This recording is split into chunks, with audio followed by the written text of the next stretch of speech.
乌军对马里乌波尔的救援行动又有新的动作，只是这一次照例还和往常一样被俄军拦截，派出去的直升机再度被击落，更有被困马市的北约军官团插翅难飞。一起来看详细情况。Hello， 各位老铁们，大家好，欢迎收看本期迷彩虎，我是虎妞。俄乌双方围绕马市进行了为时1个多月的争夺，乌军损失惨重，3个旅成建制的被俄联军打光，剩下一个兵员数量还算尚可的营，已经全部成建制投降俄联军。此举宣告马市的乌军正规军守军不是战死就是投降。现在也就剩下少得可怜的亚速营残余在和俄联军困兽死斗。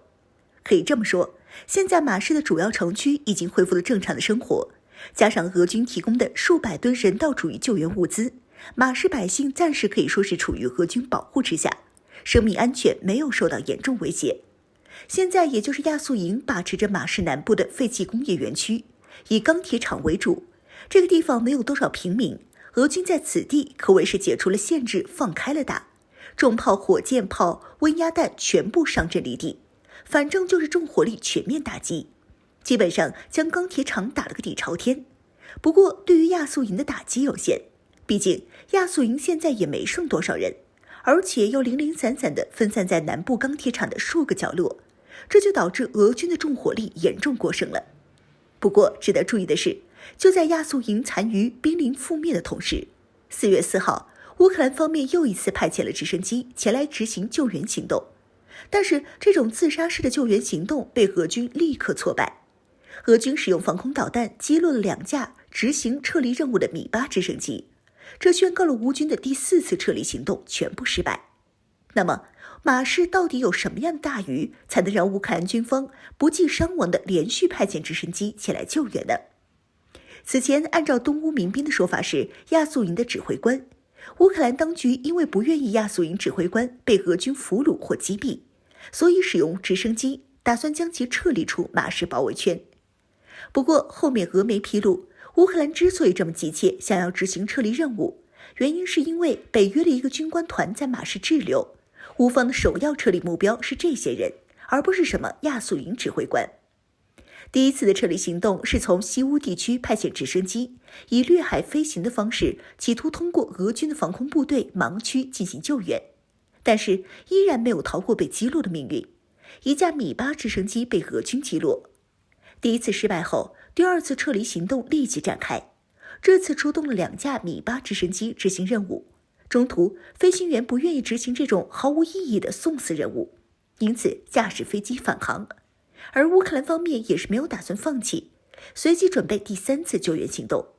这次他们的救援路线是从东乌地区直飞马里乌波尔，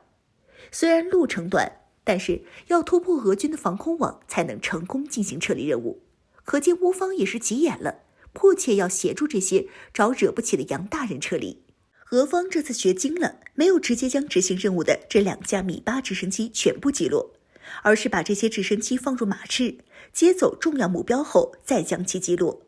此举造成飞机搭载的20多人，除去3人存活以外，其他人全部死亡。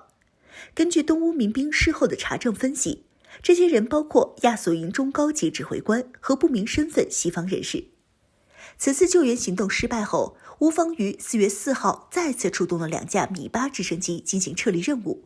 看来是重要的目标没有撤离完毕。这次俄军则是直接将其全部击落，连人都没接着。到目前为止，俄军已经接连挫败了乌军的4次救援行动，击落5架直升机。对此，在马市的重要目标，北约军官团已经插翅难飞，他们也终于忍不住向俄军表示，他们需要俄军的帮助才能撤离。